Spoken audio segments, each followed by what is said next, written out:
Imagine ça, tu ouvres ton application bancaire un matin, tu regardes ton solde et tu ressens cette pointe de frustration. Tu as l'impression de faire des efforts depuis des années, tu fais attention à tes dépenses, tu essayes de mettre un peu de côté, mais malgré ça, ton épargne ne décolle pas. Tu te dis peut-être, est-ce que je fais tout ça pour rien? Est-ce que je me prive pour rien? Si tu t'es déjà posé cette question, écoute bien. Ce que je vais te dire peut changer ta façon de gérer ton argent. Et surtout, cela peut te faire gagner des années et t'éviter bien des galères. Tu n'es pas seul à ressentir ça.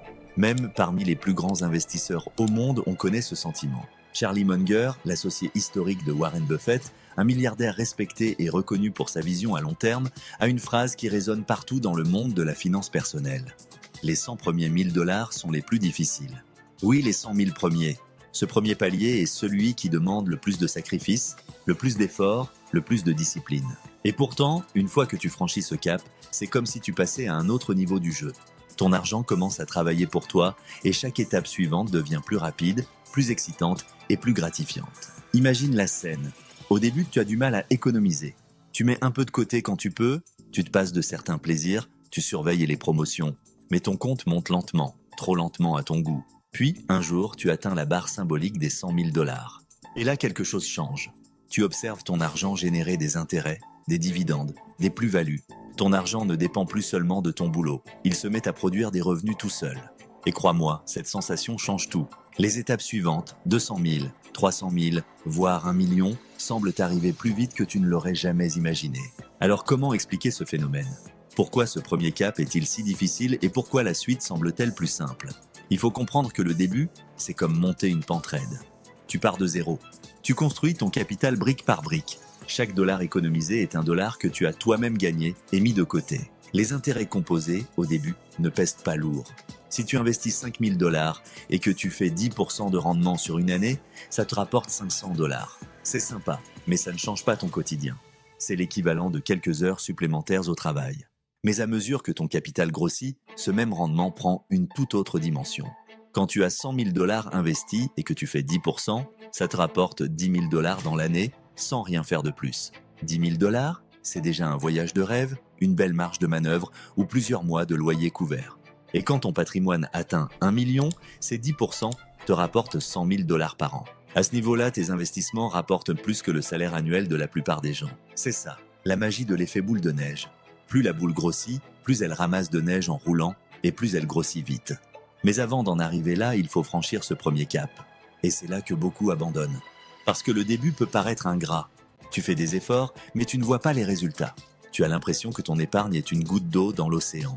Alors tu repousses, tu te dis « j'investirai plus tard, quand j'aurai plus d'argent ». Tu te reconnais là-dedans?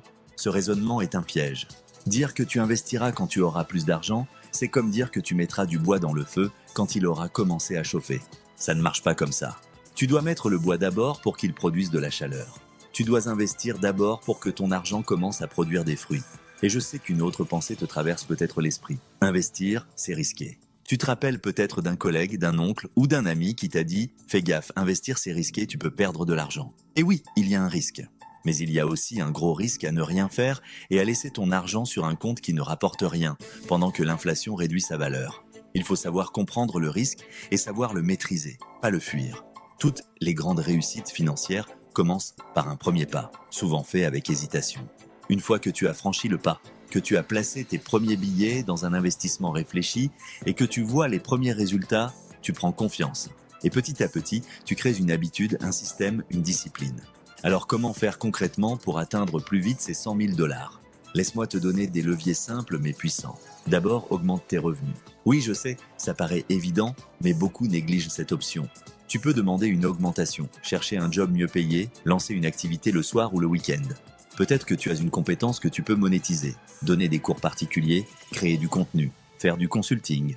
Chaque centaine de dollars supplémentaires que tu gagnes et que tu investis peut faire une différence énorme sur plusieurs années. Ensuite, surveille tes dépenses.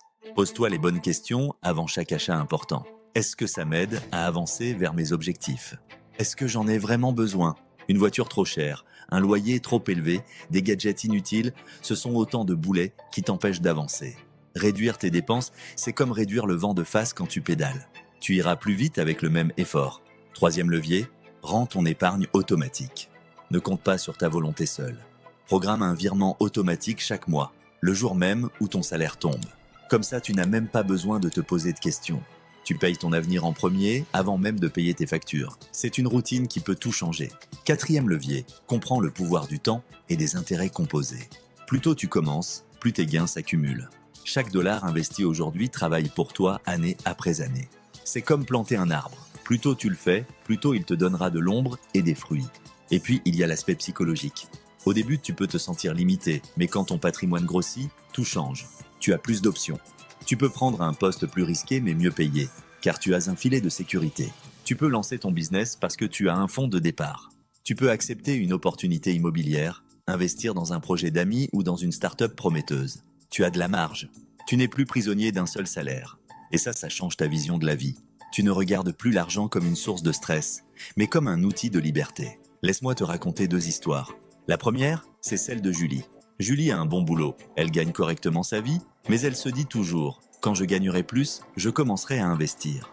Elle repousse, elle attend le bon moment. 10 ans plus tard, elle est toujours au même stade. Elle a tout dépensé sans penser à demain et elle se retrouve sans aucune sécurité.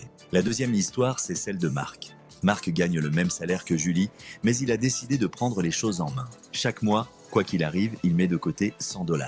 Il prend un petit job le week-end pour booster son épargne. Il fait attention à ses dépenses. 5 ans plus tard, il a franchi la barre des 100 000 $. Ses investissements rapportent plus que ce qu'il gagne sur son petit job d'appoint. Et maintenant, il peut envisager des choix qu'il n'aurait jamais pu se permettre avant. Julie, elle, regarde Marc avec envie et se dit « j'aurais dû commencer il y a 5 ans ». Alors, pose-toi cette question. Veux-tu être Julie ou veux-tu être Marc? Tu as ce pouvoir entre tes mains. Chaque décision compte. Chaque dollar compte. Et la meilleure nouvelle, c'est que tu n'as pas besoin d'être un génie de la finance. Tu as juste besoin de commencer et de persévérer. À partir du moment où tu franchis ce premier cap des 100 000 $, tout s'accélère. Tu n'es plus seulement en train de faire des sacrifices, tu récoltes des fruits. Tu ressens la satisfaction de voir ton patrimoine grossir tout seul. Tu commences à te projeter. Tu vois des opportunités partout et tu te rends compte que l'argent n'est pas seulement un moyen de payer des factures, c'est un outil pour construire ta liberté, ton confort, tes rêves. Alors, la prochaine fois que tu te sentiras découragé, souviens-toi de ceci. Les 100 premiers 1000 $ sont les plus durs à atteindre. Mais une fois que tu as franchi cette étape, la suite devient un parcours bien plus rapide et bien plus enthousiasmant. Pose-toi la question, où en es-tu aujourd'hui? 10 000 $? 50 000? Peut-être que tu as déjà passé le cap des 100 000? Écris en commentaire où tu en es dans ton parcours et ce que tu veux atteindre. Partage cette vidéo à un ami qui a besoin d'un déclic. Abonne-toi pour ne pas manquer les prochaines vidéos où je partage encore plus de stratégies, d'astuces et d'histoires pour t'aider à faire travailler ton argent à ta place. Clique sur j'aime si ce contenu t'a été utile parce que ça aide énormément la chaîne et ça me permet de continuer à te donner le meilleur. Merci d'avoir écouté jusqu'au bout et on se retrouve très vite pour la suite de ton aventure financière. Ensemble, construisons un avenir solide, serein et rempli d'opportunités.